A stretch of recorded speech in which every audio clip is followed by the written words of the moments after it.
Fala galera, beleza? Na aula de hoje vamos ver o vértice da parábola. Antes, porém, eu queria deixar um recado para vocês.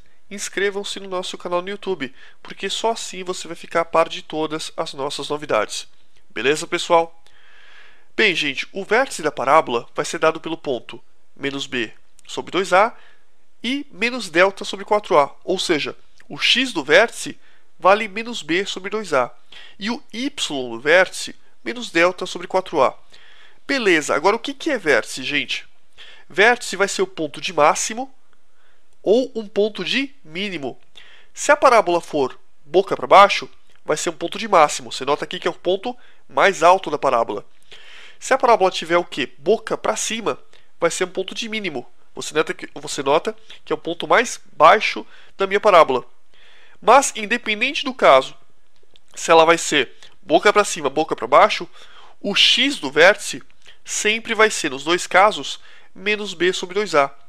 E o y do vértice, pessoal? Também, nos dois casos, menos delta sobre 4a.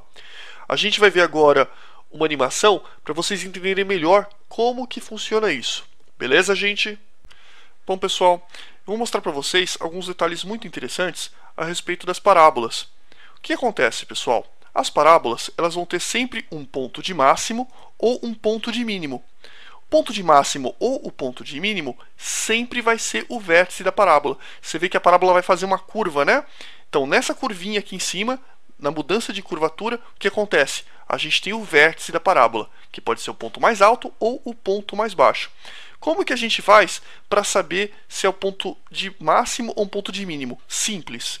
Quando a parábola estiver boca para baixo, esse ponto aqui vai ser um ponto de máximo. Você nota que é o ponto mais alto da parábola. Agora, olha o que acontece quando essa parábola estiver boca para cima. Você vai me dizer que isso aqui é um ponto de máximo? De novo? Não, pessoal. Quando a parábola estiver boca para cima, a gente vai ter o quê? Um ponto de mínimo, que vai ser sempre o vértice da parábola. Então, você já sabe. O vértice da parábola vai ser ponto de mínimo quando ela estiver boca para cima. E vai ser também um ponto de máximo quando ela estiver boca para baixo. Beleza? Outra coisa importante, pessoal.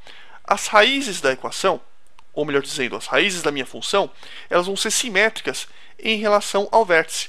Isso significa que sempre a gente vai poder achar o vértice somando as raízes e dividindo por 2. Você nota que é sempre simétrico. Eu vou, por exemplo, pegar a minha parábola e vou deslocá-la um pouquinho mais para baixo, para você ver que sempre é equidistante, sempre é simétrico. Então, por exemplo, arrastei de novo aqui uma parábola um pouco mais para baixo. Você nota que as raízes são esse ponto e esse ponto, né? Sempre os interceptos em x. Você nota o quê? Que o meu vértice da parábola ele é equidistante, ou seja, ele fica exatamente no meio das duas raízes. Por isso que o vértice da parábola, o x do vértice, é sempre a soma das raízes dividido por 2. Quando for possível, quando você tiver uma raiz fácil, você sempre pode somar as duas raízes, dividir por 2 e você vai achar o quê? O x do vértice. Beleza, e como é que eu faço para achar o y do vértice? Simples, pessoal. Você não tem uma função? Sim, você tem uma função. Para cada x, você vai ter um y, correto? Correto. Então é só você substituir o valor do x na função que você acha o valor do y associado. Beleza? Então tá, gente. Vamos agora, pessoal, determinar o vértice da parábola mediante o que a gente aprendeu agora há pouco.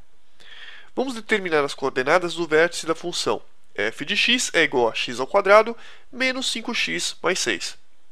Aqui nós temos a nossa função, o esboço do gráfico você sabe fazer, as raízes da função você também sabe determinar, a gente já viu isso, são os pontos 2 e 3. Beleza, como que a gente pode determinar o x do vértice e o y do vértice? Pessoal, o x do vértice e o y do vértice podem ser vistos através daquelas duas formulinhas que a gente aprendeu agora há pouco. X do vértice vale menos b sobre 2a e o y do vértice menos delta sobre 4a. Mas a gente também viu que existe um jeito mais fácil da gente achar o x do vértice e o y do vértice. Como que eu faço para achar o x do vértice? Vou fazer o seguinte, pessoal. Aqui nós temos que a função tem duas raízes. As raízes são 2 e 3. Ótimo. A gente viu também que o vértice da parábola é simétrico em relação às raízes, ou seja, ele fica exatamente no meio das duas raízes. Por conta disso, eu posso somar as duas raízes e dividir por 2. Ele fica exatamente no meio, ou seja, o x do vértice vale 2 mais 3 sobre 2, que vale 5 sobre 2. Você pode simplificar ainda mais, falando que 5 sobre 2 vale 2,5, mas eu vou preferir trabalhar com a forma fracionária mesmo. Então, o x do vértice vale 5 sobre 2. Beleza. Agora, como é que eu faço para achar o y do vértice? Simples, pessoal. Se não tem uma função? Sim. Então, para cada x que você tiver nessa função, você vai ter um y correspondente, certo?